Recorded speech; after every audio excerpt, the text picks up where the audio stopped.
Alrighty, so the first one was phenomenal, the second one was great, so the third movie's gotta be good, right? Right? Right?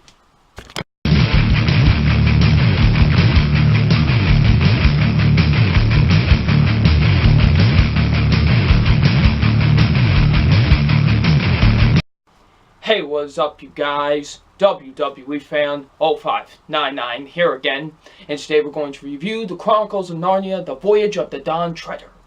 So, the Chronicles of Narnia, the Voyage of the Dawn Treader stars Georgie Henlon, Skander Keynes, William Platter, Ben Barnes, Simon Pegg, and Liam Neeson. And what this film is about, it's about when Lucy and Edwin, they are sent back to Narnia to help Caspian try to find these 7 legendary swords to try and stop a certain something that has been capturing people. So, what did I think of the Chronicles of Narnia, the Voyage of the Dawn Treader? Now, when this movie first came out back in 2010, like literally at the end of 2010, I was really looking forward to it because, like I said, I was a fan of the first 2 movies. I love the first 2 movies, so obviously I was excited to see what they did with the third movie. And sure, the fact that the director from the first 2 movies wasn't coming back, and this movie wasn't distributed by Disney, this one was distributed actually by 20th Century Fox, that made me nervous a little bit. But then when I saw it, I was like, you know, when I first saw it. But when I was rewatching all these movies, I was at least hoping, I was like, maybe my opinion could change on the movie. Maybe. I rewatched it, and I still feel the same way. I still feel like this is kind of just a meh third installment. Like, it really is. I don't really care for this movie. And that sucks to say because, like I said, I love the first 2 movies so much. So, and then this third movie comes along and just kind of it's like, okay, it just doesn't feel the same like with the other movies. It just feels like a completely different film to me. It really does. And it's not that great of a third installment. So, let's get into my positives, because I do have positives with this movie. And my positives are, first being, I still thought everyone was really good. I still think the acting is really solid in the film. Georgie Henley, she was great. I still really enjoyed her. She still is honestly the best character out of any of the kids, so it's great to see her come back. And I really enjoyed her. She was great. Skander Keynes as, you know, Edwin, he was really good too. I very much enjoyed him as well. Will Platter, he was great too. I really enjoyed him as well. And, you know, he was very funny, very enjoyable. I remember when I did watch the movie for the first time, I remember really hating his character and finding him annoying. But rewatching, I was like, you know what? He was actually quite enjoyable. I actually quite enjoyed him in this film. Ben Barnes is still great as Caspian. I really enjoyed him as well. He did a really good job. Simon Pegg, who plays Rupert, he does really good too. I very much enjoyed him as well. And although, just like in the second movie, he's not in it all that much, but it was still great to see Liam Neeson as Aslan, as it is usually.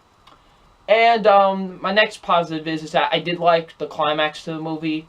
The climax was great, the way that it was filmed. It felt like a great epic fantasy action scene. I love that.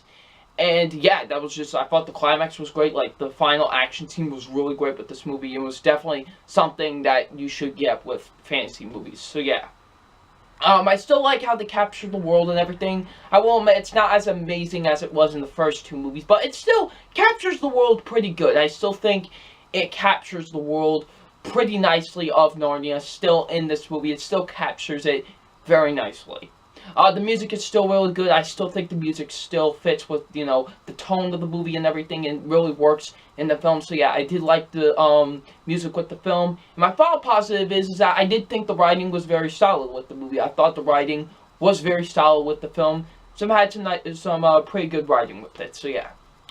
Now let's get to my negatives, because I do have negatives with this film. First being, I wasn't invested with this quest. Like, I found this quest to be very dull and boring, to be honest. Like, we have to look for these 7 legendary swords to stop a mist thing.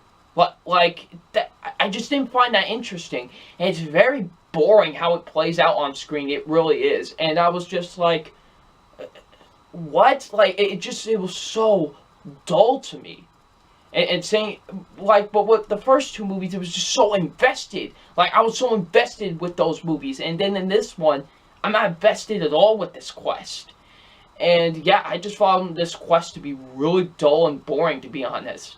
The action sequences are very just uninspiring and very just poorly filmed as well. Like, there's like a sword fight. Like, I don't want to necessarily say a sword fight, but there is an ambush scene that does happen in this movie. And it's filmed very poorly. Like, it really is. It's filmed so terribly. And with the, with the series that has some really great action to it, it just kind of stinks to see that it felt so hard. Like, it failed so hard with its action scenes in this movie. Like, it felt so just kind of generic and kind of just uninspiring, really, the action scenes in this movie. Really, the climax action scene is only the really great epic action scene in this movie. I thought just, the visual effects, my goodness, what a downgrade. Like, really, the visual effects were terrible with this movie. Like, seriously, like, they were really bad. And there's a certain creature, I'm not going to spoil it, but there's a certain creature that does come into this movie, and wow, does it look terrible. It looks something out of a PlayStation 2 video game. It looks awful. Like, seriously, it looks terrible in this movie. I could not believe how bad these visual effects looked in this movie. They were really, really bad. The directing with this movie, I didn't like the directing with this movie, to be honest. It really wasn't that great. Michael Abdi, I believe that's how you say his name. That's who directed this movie. He really didn't do a great job directing this film. And you can really tell that this movie is directed very differently than the first two movies. Like, it really is. And you can definitely tell it's missing Andrew Adamson's, magic and stuff. It really is missing that with this movie. And I honestly really didn't think his directing was all that great with this movie. And yeah, I really didn't think so. It wasn't that well shot, to be honest. And it just wasn't that great. And lastly, the pacing is so slow with this movie. Like I say, it's so disinteresting. It really is. It's not that all invested. Like, I really wasn't that invested with this movie. And considering that this is the shortest out of the three movies, like, this is only an hour and 53 minutes, and it was so boring. This felt like more like a 2.5-hour movie than the second one did. Like, seriously, it was that boring. I was so uninterested with this movie. I really was. It was just very, very, very disinteresting. It was very boring. And lastly, I mean, listen, I get it. It makes sense after the second movie. Like, okay, so spoiler alert for the second movie. Now, the older two kids can't come back to Narnia because they're all grown up now. But it was really missing them too. It really was. It was really, I was missing the whole, the choir. I was missing the whole choir with them. Like, it was so cool when all four of them were together in the first two movies. And now that the older two are missing in this movie, it just kind of feels, it has a little empty spot to me. Like, you know what I mean? It feels like it has that a giant empty spot, and it just doesn't feel the same. Like, I get the reason, like I said, but it just feels very, very, very empty. Like, it's a major gap to me in this film. So yeah, overall, the Chronicles of Narnia, The Voyage of the Dawn Treader, although it's not a terrible movie, it's not very good either, and it just ends kind of the trilogy on a sour note to me. And I was just really disappointed in this film. So aside from my official grade on The Chronicles of Narnia, The Voyage of the Dawn Treader, and my official grade on The Chronicles of Narnia, The Voyage of the Dawn Treader is a C. It's an okay movie. It really didn't end the trilogy that well, in my opinion. It just ended on a sour note to me. And it could have just really been a really good...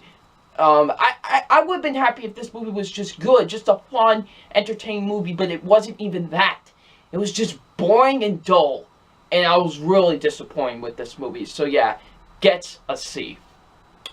So guys, even though, despite how I feel about this movie, I had a ton of fun rewatching these movies and visiting a world that I grew up with so much. It was just great to revisit these movies. And this is honestly one of the most fun times I've had doing a franchise review. This was great. And yeah, I would like to thank you all for watching my reviews of the Narnia films. I really enjoyed the talking about them and rewatching them and reviewing them for you guys. So yeah. So, what did you think of the Chronicles of Narnia, The Voyage of the Dawn Treader? Leave in the comment section below. I'm WWE Fan 0599, and we'll see you all later. Peace.